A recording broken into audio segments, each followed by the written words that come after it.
this is Fran Drescher, and you are watching the Dominick Natty Show. Are you dating anyone? And if so, can you tell us who it is?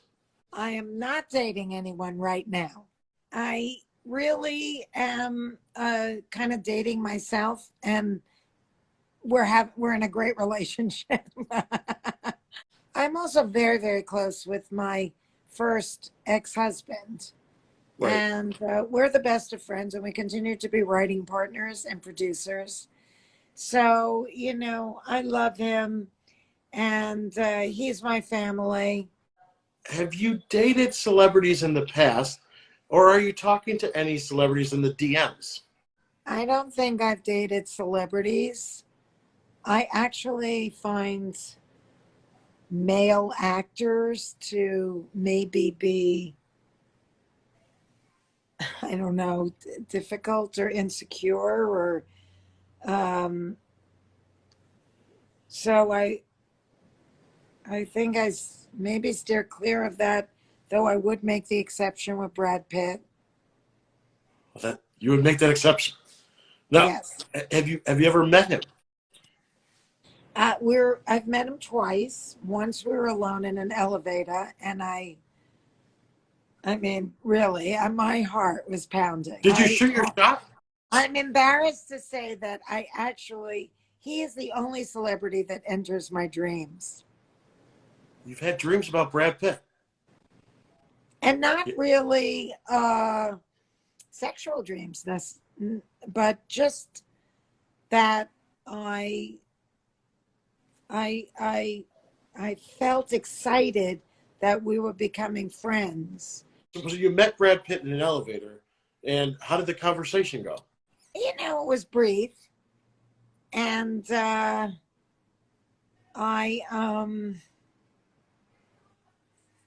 don't really remember, except that I was really thrilled by it.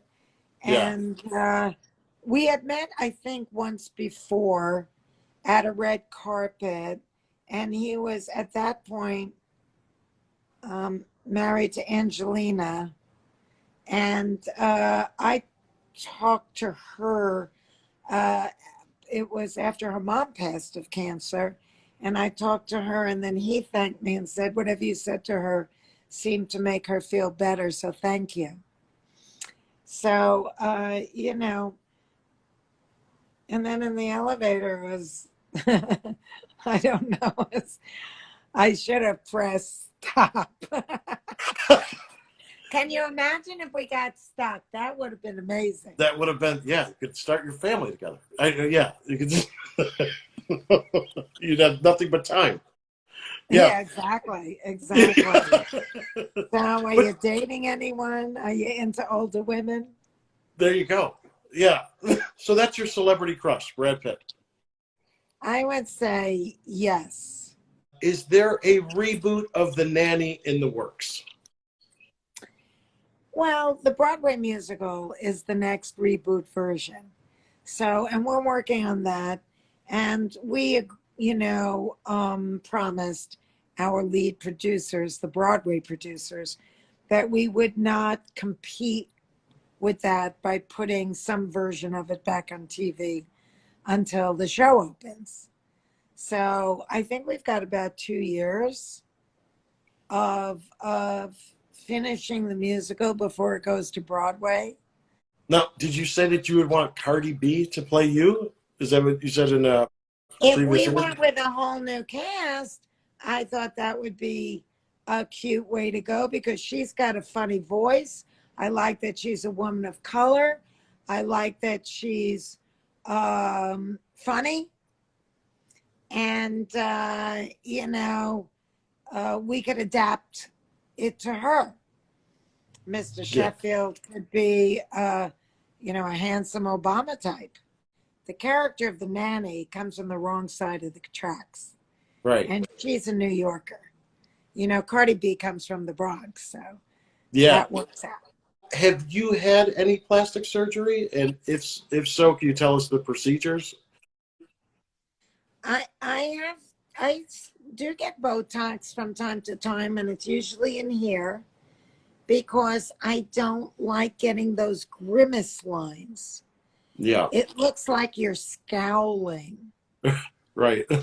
So that's really I have Invisalign, though I'm not wearing it right now. What are your thoughts on the Me Too movement, and have you experienced any unwanted advances in your career? Well, look, I mean, it happens to a lot of women, and you don't need to be in show business. I was a victim of a violent crime.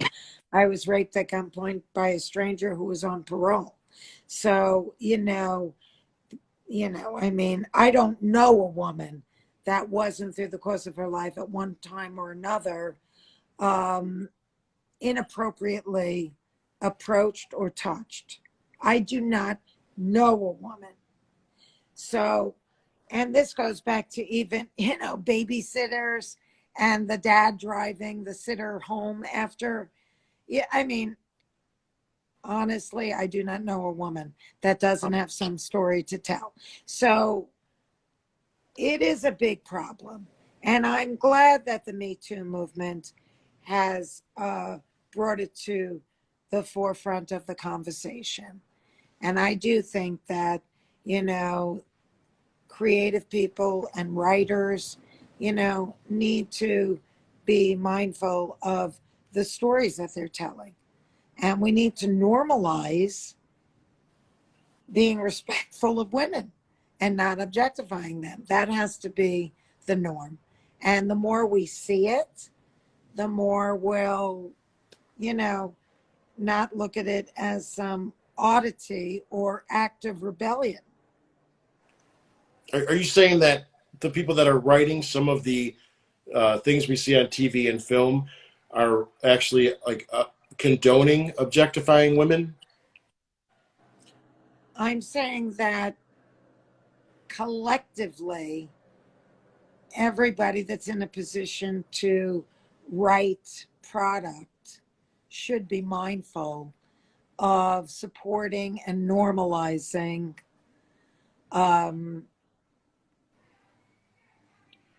respecting women. With things that are coming out now with these producers, did you see a lot of that with people disrespecting women in Hollywood?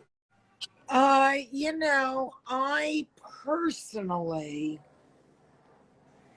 only had like one bad experience when I was a teenager and I was just starting modeling, and a guy exposed himself to me who was an important producer.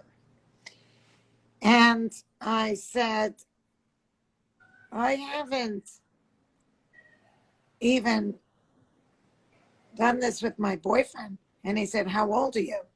And I said, 15. And he threw me out of the place because he thought I Wow. was older. And I never told my parents or anything because I thought they wouldn't let me go up on auditions anymore. But that and also one time I was working at a chicken takeout place, and the owner, I was also a teenager still living at home, and the owner said that he was thinking about opening up a second store, and he wanted my opinion on the location. And so he said, and I thought he really wanted my opinion, so I felt, like he valued my opinion. And he drove me somewhere, stopped the car, and I thought we were going to look at a location for his next door. And he basically started to kiss me.